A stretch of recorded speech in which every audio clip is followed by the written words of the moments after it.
ఈసారి ఈసారి రాబోయే ఎన్నికలు అంటే జమిలీ ఎన్నికలైనా సరే లేదా ఏ ఎన్నికలైనా సరే ఈసారి రాబోయే ఎన్నికల్లో ఖచ్చితంగా ఇప్పుడు నేను చెప్పబోయే మంత్రులు మాత్రం కష్టమేనేమో నా అనుమానం. ఎందుకురా అన్నానంటే కనుక ఆ మంత్రులు కష్టమని ఎందుకు అంటున్నాను, ఆ మంత్రులు గెలవరేమో అని ఎందుకు అంటున్నానంటే కారణాలు లేకపోలా. ఖచ్చితంగా చాలా కారణాలు అయితే ఉన్నాయి. ఆ కారణాలన్నీ చెప్తాను, ఆ మంత్రులు ఎవరో చెప్తాను. ఖచ్చితంగా మీరు మాత్రం మీ బాధ్యతగా ఫస్ట్ లైక్ చేయండి, ఎందుకంటే అందరూ తెలియాల్సిన విషయం కాబట్టి లైక్ చేయండి. లైక్ చేస్తే నాకు మోటివేషన్గా ఉంటుంది, ఈ ఇన్ఫర్మేషన్ ఎక్కువ మందికి షేర్ అవుతుంది. కొత్తగా మన ఛానల్ చూస్తే పక్కగా సబ్స్క్రైబ్ చేయండి. అలాగే మీ అమూల్యమైన అభిప్రాయాన్ని కామెంట్ రూపంలో తెలియజేయండి. మీ మంత్రి ఎలా ఉన్నారు, అక్కడ మీ మంత్రి ఎలా ఉన్నారు, మీ ఎమ్మెల్యే ఎలా ఉన్నారు, వాళ్ళు ఎవరైనా నెగ్గే పరిస్థితుల్లో ఉన్నారా, ఇప్పటికిప్పుడు ఎన్నికలు వస్తే కనుక ఓడిపోయే పరిస్థితుల్లో ఉన్నారా, ఖచ్చితంగా కామెంట్ రూపంలో కామెంట్ చేయండి. యూట్యూబ్ వారు కొత్తగా ఒక ఆప్షన్ తీసుకొచ్చారు, హైప్ చేయమన్నారు వీడియోని. కాబట్టి హైప్ చేస్తే కనుక ఖచ్చితంగా ఈ వీడియో ఎక్కువ మందికి షేర్ అవుతుంది. చూద్దాం. ఫస్ట్ అయితే లైక్ చేయండి. ఎవరెవరు అసలు ఆ మంత్రులు ఎవరు అనేది చెప్తాను. ఇప్పుడు ఏంటంటే ఫస్ట్ అసలు ఎందుకని ఆ మంత్రులు అంత వ్యతిరేకత ఉంది ఆ మంత్రుల మీద, ఎందుకని వాళ్ళ కష్టమని అన్నానంటే కనుక కారణాలు ఏంటంటే, ఒకటి ఆ నియోజకవర్గాలు కానీ ఆ మంత్రులు తిరుగుతున్న ప్రాంతాల్లో కానీ ఎలా ఉంది పరిస్థితి అంటే ఇసుక దోపిడీ భయంకరంగా చేశారండి. అసలు ఇసుక విషయంలో అసలు ఆ ఇసుక దోపిడీలో ఎవరికి వాళ్ళు మించిపోయి అంత దారుణంగా ఇసుక దోపిడీ జరిగింది. కాబట్టి ఇంకో ప్రధాన కారణం ఏంటంటే జనసేనకి టీడీపీకి ఎక్కడ కూడా పడకపోవడం. మరీ ముఖ్యంగా ఎక్కడైతే జనసేన గెలిచారో, జనసేన అభ్యర్థులు గెలిచారో వాళ్ళ మీద ఆధిపత్యం చెలాయించడం, ఎమ్మెల్యేల మీద ఆధిపత్యం చెలాయించడం, మంత్రుల మీద ఆధిపత్యం చెలాయించడం. కాబట్టి వాళ్ళకి దక్కాల్సినటువంటి ఆధిక్యం దక్కకపోవడం. కాబట్టి ఇలాగా గుంపు చింపులు పట్టడం, గ్రూపు తగాదాల కింద, గొడవల కింద అయితే ఉన్నాయి. ఇది వాస్తవం, జగమెరిగిన సత్యం. అంతే. ఆ తర్వాత గ్రూప్ తగాదాలు, అంతేకాదు లిక్కర్ షాపులు పెట్టిన కాడి నుంచి, లిక్కర్ సిండికేట్ల కాడి నుంచి, అలాగే బెల్ట్ షాపుల కాడి నుంచి మన మామూలు కాదు ఇష్టారాజ్యంగా అయితే కనుక ఎవరు పడితే వాళ్ళు చేసేసారు. కాబట్టి మైనింగ్ చూసుకున్నా సరే, అలాగే ఏదైతే మట్టి చూసుకున్నా సరే, లేదా భూదందాలు చూసుకున్నా సరే, సెటిల్మెంట్లు చూసుకున్నా సరే, సూపర్ 6 పథకాలు, ఈ పథకాలు కూడా ఈ మంత్రులు గెలవకపోవడానికి ఇంకో కారణం కాబోతున్నాయి పరోక్షంగా. అంతేకాదు సంక్షేమ పథకాలు అమలు చేయకపోవడం వల్ల ఈ మంత్రులు అసలే ఏమీ లేదా అక్కడ. ఆ మంత్రుల విషయంలో వాళ్ళు చేస్తున్న దౌర్జన్యాలు కానీ, అక్రమాలు కానీ, అన్యాయాలు కానీ అంతా ఇంత కాదు, దోచేస్తున్నారు. ఏ రకంగా ఆదాయం వస్తుందంటే ఆ పద్ధతిలో దోచేయడం మాత్రం మన వాళ్ళు కాదు. ఎందుకు రానంటే కనుక, ఒకటి మనకు రావడమే ఫస్ట్ టైం వచ్చింది ఆ సీటు. ఫస్ట్ టైం మనం మంత్రులు అయిపోయాం. కొంతమంది ఫస్ట్ టైం మనం మంత్రులు అయిపోయాం, వచ్చి రాగానే మంత్రులు అయిపోయాం. కాబట్టి మరలా మనకు సీట్ ఇస్తారో లేదో తెలియదు, మరలా మనం గెలుస్తామో లేదో తెలియదు. కాబట్టి దీపం ఉండగానే ఇల్లు చెక్క పెట్టేయాలి. ఇప్పటికిప్పుడు మాత్రం మనం దోచేయాలి. అది ఫిక్స్ అయిపోయి దోచేయడం మొదలెట్టారు. దోచేస్తున్నారు అని చెప్పడానికి గల కారణం ఏంటంటే చంద్రబాబు నాయుడు గారే చాలామందికి ప్రత్యక్షంగా సీరియస్గా వార్నింగ్లు ఇవ్వడం జరిగింది. అంతేకాదు పిలిపించుకుని మరి చంద్రబాబు నాయుడు గారు ఎవరెవరైతే అక్రమంగా, అన్యాయంగా, దారుణంగా, దుర్మార్గంగా ఉన్నారో అలాంటి మంత్రుల్ని పిలిపించుకుని మరి వార్నింగ్లు ఇచ్చిన సంఘటనలు ఉన్నాయి. జనసేన పవన్ కళ్యాణ్ గారు కూడా వార్నింగ్ ఇచ్చిన సంఘటనలు అయితే కనుక ఉన్నాయి. కాబట్టి అందుగురించే ఈ మంత్రులు గెలవరు అనేది కనుక నేను చెప్తున్నాను అనమాట. ఒక్కసారి చూద్దాం. వంగలపూడి అనిత గారు, హోమ్ మినిస్టర్ గారు, యాక్చువల్గా ఎందుకు అంటే కనుక ఆమె పిఏ చేసిన అక్రమాలు కావచ్చు, అలాగే కొంచెం వ్యతిరేకత ఎక్కువగా మూట కట్టుకుంటున్నారేమో అనేది నా అభిప్రాయం. ఎందుకంటే ఎక్కువగా జగన్మోహన్ రెడ్డి గారిని టార్గెట్ చేస్తున్నారు. అంటే కూటమి ప్రభుత్వంలో జగన్మోహన్ రెడ్డి గారి గురించి మాట్లాడాలంటే కనుక, జగన్ గారి గురించి మాట్లాడాలంటే కనుక ఫస్ట్ మాట్లాడే వాళ్ళు ఎవరైనా ఉన్నారంటే కనుక అనిత గారు. కాబట్టే ఎక్కువ వ్యతిరేకత ప్రజల్లో ఎక్కువగా యాంటీ అవుతున్నారేమో అనేది నా అభిప్రాయం. ఎందుకని చెప్తున్నాను అంటే కనుక అంతకుముందు వైఎస్ఆర్సీపీలో రోజా గారు కానీ అలా కొంతమంది టూ మచ్గా మాట్లాడడం వల్ల వాళ్ళైతే కనుక చాలా వ్యతిరేకత మూట పెట్టుకున్నారు. అంతకు రెండింతలు ఎక్కువగా ఏంటంటే after all MLA, Pulivendula MLA Jagan వాడు వీడు అలాగా ఇలా ఈ రకంగా మాట్లాడటం ద్వారా ఎక్కువ వ్యతిరేకత అయితే కనుక ఉంది. అందువల్ల ఈసారి కష్టమేమో అనేది కనుక కొన్ని సర్వేలు చెప్తున్నాయి. మన నోటి మాట కాదు, ఇవి కొన్ని సర్వేలు ఆధారంగా, కొంతమంది రాజకీయ విశ్లేషకుల ఆధారంగా, కొంతమంది రాజకీయ పండితులు చెప్పిన మాటల ప్రకారంగా ఇవన్నీ బేరీజ్ చేసుకుని ఈ సమీకరణాలని సరిచూసుకుని చెప్తున్న మాటలు అన్నమాట ఇవి. కాబట్టి అలాగే వంగలపూడి అనిత గారి తర్వాత టీజీ భరత్ గారు, ఆయన కూడా పరిశ్రమ శాఖ మంత్రి, ఈయన కూడా చాలా వ్యతిరేకత మూట కట్టుకున్నాడు అనేది చెప్పడం జరుగుతుంది. కాబట్టి అంతేకాదు నిమ్మల రామానాయుడు గారు పాలకొల్లు,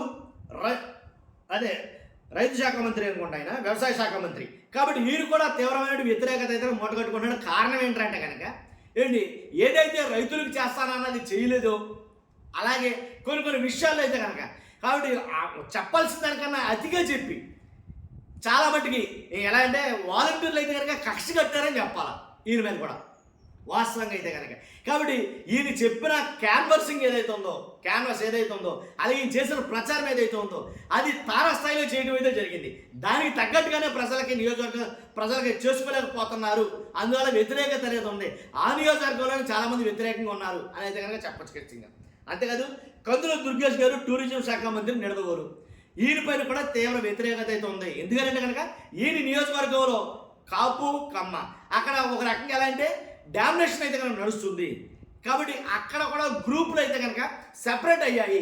కాబట్టి ఈసారి కనుక ఏంటి వాళ్ళలో సఖ్యత అనేది రాకపోతే కనుక ఖచ్చితంగా అక్కడి నుంచి కనుక వాటిని చూడాల్సిన అవసరం ఏముంది, ఆవశ్యకత ఉంది. కాబట్టి చూడాలి ఏం జరుగుతుంది అనేది. తర్వాత పవన్ కళ్యాణ్ గారి పిఠాపురం, మన మామూలు వ్యతిరేకత కాదు, పిఠాపురం అయితే ఏం జరిగినాయి మీకు అందరూ తెలుసు పిఠాపురంలో.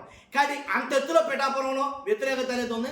కాకపోతే పవన్ కళ్యాణ్ గారు కాబట్టి అదే రీతిలో పిఠాపురాన్ని కొద్ది గొప్ప డెవలప్ చేస్తున్నారు కాబట్టి చాలా మట్టుకి అంటే ఎదురుగా అయితే కనుక వేస్తుంది, వ్యతిరేకత అయితే ఉంది. ఓడిపోతారని నేనైతే చెప్పను. తర్వాత గుమ్మడి సంజయ్ రాణి గారు ఎవరైతే గిరిజన స్త్రీ సంక్షేమ శాఖ ఎవరైతే ఉన్నారో, కాబట్టి గుమ్మడి సంజయ్ రాణి గారు ఏంటంటే అసలు నియోజకవర్గాన్ని పట్టించుకోవడం లేదు, నియోజకవర్గం ఛాయలీలో కనబడటం లేదు, నియోజకవర్గ ప్రజలతో ఏంటి సత్సంబంధాలు తక్కువయ్యాయి. కాబట్టి తనకన్నా మిగిలిన వారి పెత్తనం ఎక్కువైంది. ఇలా కొన్ని అయితే కనుక ఉన్నాయి. వాటి వల్ల కూడా 100% ఎదురుగాలు అయితే వేస్తుంది, వ్యతిరేకత అయితే ఉంది అని అయితే చెప్పాలి.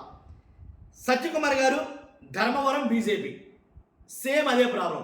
కానీ ఏంటో ఇక్కడి నుంచి అంటే జనసేన అలాగే టీడీపీ 3 గ్రూపులుగా ఉండడం వల్ల ఇక్కడ నియోజకవర్గంలో 3 గ్రూపులుగా ఏర్పడటం వల్ల ఈసారి చాలా ఎక్కువగా అయితే కనుక అక్కడి నుంచి కష్టమేమో అనేది కనుక మాట్లాడుకుంటారు. అంతేకాదు ఎన్ఎండి ఫరూక్ న్యాయ శాఖ మైనార్టీ శాఖ నంద్యాల, కాబట్టి చాలా సీనియర్ నాయకులు, దాంట్లో ఎలాంటి డౌట్ లేదు.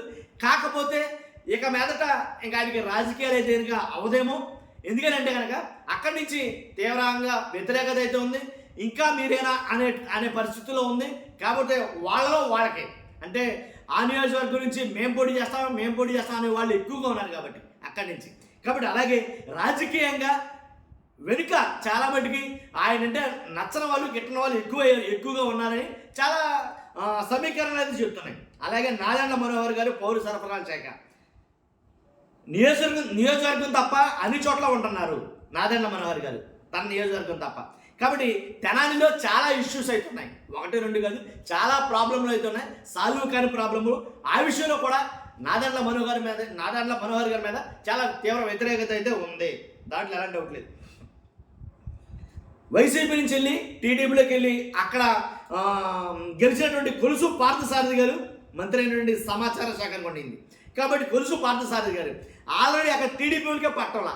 ఈయనంటే కాదు, నేను ఇక్కడ ఒక మాట చెప్పాలి మీకు. ఎలా అంటే వైసీపీ నుంచి టీడీపీలోకి వెళ్ళినటువంటి లేదా వైసీపీ నుంచి జనసేనలోకి వెళ్ళినటువంటి మంత్రులు కానీ ఎమ్మెల్యేలు కానీ ఎవరైనా సరే అక్కడ వాళ్ళకి ఖచ్చితంగా చాలా ఇబ్బందులు అయితే ఉన్నాయని చెప్పాలి. ఎందుకంటే వాళ్ళు లోకల్గా ఉన్న వాళ్ళు ఏదైతే ఆ పార్టీ ఫస్ట్ నుంచి ఉన్నవాళ్ళు టీడీపీలో కావచ్చు జనసేన కావచ్చు, వాళ్ళు వీళ్ళని ఓట్ చేసుకోలేకపోతున్నారు ఫస్ట్. తర్వాత మీరు ఆ పార్టీలోంచి వచ్చి మా పార్టీలో ఉన్న వాళ్ళ మీద పెత్తనం చెలాయించడం ఏంటి 2. కాబట్టి ఖచ్చితంగా అయితే పార్టీలో ఫస్ట్ నుంచి ఉన్న వాళ్ళకే సీట్లు ఇవ్వాలి, ఎలాంటి వాళ్ళకి కాదు. వీళ్ళు ఆల్రెడీ టీడీపీని జనసేనని తిట్టిన తర్వాత మరలా పార్టీలోకి వస్తే మరలా వీళ్ళని ఎలా హక్కులు చేర్చుకుంటున్నారు అనేది అయితే కనుక వీళ్ళ ఖచ్చితంగా ఉంది. కాబట్టి అందు గురించే కొలుసు పార్థసారథి గారనే కాకుండా వైసీపీ నుంచి టీడీపీలోకి వెళ్ళిన మంత్రులు ఎమ్మెల్యేలు అందరి మీద ఇదైతే ఈ ప్రాబ్లం అయితే ఖచ్చితంగా ఉంది ఫస్ట్ నుంచి కూడా. తర్వాత రాంప్రసాద్ రెడ్డి గారు రవాణా శాఖ మంత్రి. ఇంకా ఏంటంటే విషయం ఏంటంటే రాంప్రసాద్ రెడ్డి గారి మీద చాలా వ్యతిరేకత అయితే ఉంది. ఇసుకలో మహాదారుడు అలాగే మైనింగ్ కానీ ఇలా కొన్ని అంటే ఏది అందరికీ దోచేస్తున్నారు అనే ఒక అపవాదం అయితే ఉంది. అది అపవాద వాస్తవం అనేది ప్రజలు డిసైడ్ చేస్తారు. కాబట్టి వ్యతిరేకత అయితే కనుక అంత తీవ్ర స్థాయిలో ఉంది అనేది కనుక మాట్లాడుకున్నారు. అంతేకాదు కొండపల్లి శ్రీనివాస్ గారు గజపతి నగరం సేమ్ అదే పరిస్థితి. నియోజకవర్గంలో గ్రూపులుగా ఉండడం, వాళ్ళగా పడపడడం. అంతేకాదు అక్కడ సరైనటువంటి ప్రజల్లో ఒకంత ఆదరణ అనేది ఈయన మీద లేకపోవడం. అలాగే మచిలీపట్నం కొల్లు రవీంద్ర గారు, ఆయన కూడా అంతే సేమ్. అక్కడి నుంచి కూడా తీవ్ర వ్యతిరేకత అయితే ఉంది. ఇంకోటి ఏంటంటే గొట్టిపాటి రవి గారు అద్దంకి తెలుసు కదా, ఆ అద్దంకి గారు గుర్తుకొచ్చింది పొగాకు రైతుల ఇష్యూ. కాబట్టి ఆ ఇష్యూ తర్వాత నియోజకవర్గం మొత్తం కూడా యూటర్న్ తీసుకున్నారు. కాబట్టి ఆయన వెంట నచ్చడం లేదు, వ్యతిరేకత ఉంది. ఇంకా చాలా సమస్యలు అయితే ఉన్నాయి అద్దంకి పేరు మీద. తర్వాత డోలా వీరాంజనేయ స్వామి ఎవరైతే ఉన్నారో ఆయన కూడా అంతే కొండేపి. ఏంటంటే వాలంటీర్లు చాలా ఈయన మీద చాలా అయితే తీవ్ర దుమారం లేపారని చెప్పాలి. డోలా వీరాంజనేయ ఈయన వాలంటీర్ల గురించి తప్పుగా మాట్లాడడం, అలాగే కొన్ని సంక్షేమ పథకాలు సరిగా అమలు లేకపోవడం అక్కడ, అలాగే ఆ నియోజకవర్గంలో గ్రూపులు కూడా ఉండడం మరి ముఖ్యంగా. కాబట్టి ఏంటంటే సరిగా కార్యకర్తలు పట్టించుకోవడం లేదు అనే ఒక మాట అయితే ఎక్కువగా వినిపిస్తుంది ఎక్కడి నుంచి. చూడాలి, ఈ మంత్రులందరూ కూడా తీవ్ర వ్యతిరేకతతో ఉన్నారు. ఇది నేను చెప్పే మాట కాదు, చాలా సర్వేలు అయితే కనుక గంటాపథంగా చెప్తున్నాయి. అలాగే చంద్రబాబు నాయుడు గారు తీసుకొచ్చుకున్నటువంటి చేయించినటువంటి సర్వేలు ఏవైతే ఉన్నాయో, చంద్రబాబు నాయుడు గారే కొన్ని సర్వేలు చేయించారు, IVRS గారి అలా కొన్ని సర్వేలు అయితే చేయడం జరిగింది. ఆ సర్వేలో కూడా వీళ్ళపైన వ్యతిరేకత అనేది కనబడుతుంది. కాబట్టే చంద్రబాబు నాయుడు గారు కావచ్చు, పవన్ కళ్యాణ్ గారు కావచ్చు పిలిపించుకుని మరీ వార్నింగ్లు అయితే ఇవ్వడం జరిగింది. సరి చేసుకుంటారా సరే లేకపోతే మార్చాల్సి వస్తుందని కూడా వీళ్ళకైతే కనుక కొన్ని సంజ్ఞలు అయితే చేయడం జరిగింది. చూడాలి మరి వీళ్ళు ఏమైనా మార్పు వస్తే మారితే రానున్న ఎన్నికల్లో ఏమన్నా నిలబడే అవకాశాలు ఉంటాయి, లేకపోతే నిలబడటం అనేది అసంభవం. చూస్తున్నాం మీరు అందరూ కూడా. ఫస్ట్ అయితే లైక్ చేస్తే నాకు మోటివేషన్ ఉంటుంది, ఎక్కువ మందికి ఇన్ఫర్మేషన్ షేర్ అవుతుంది. కొత్తగా మన ఛానల్స్తో పక్కాగా సబ్స్క్రైబ్ చేయండి. మీ అమూల్యమైన అభిప్రాయాన్ని మీ నియోజకవర్గంలో ఎమ్మెల్యే కావచ్చు, మంత్రి కావచ్చు, వాళ్ళు ఎలా ఉన్నారు, వాళ్ళ పరిస్థితి ఏంటో కామెంట్ రూపంలో తెలియజేయండి. Thank you very much.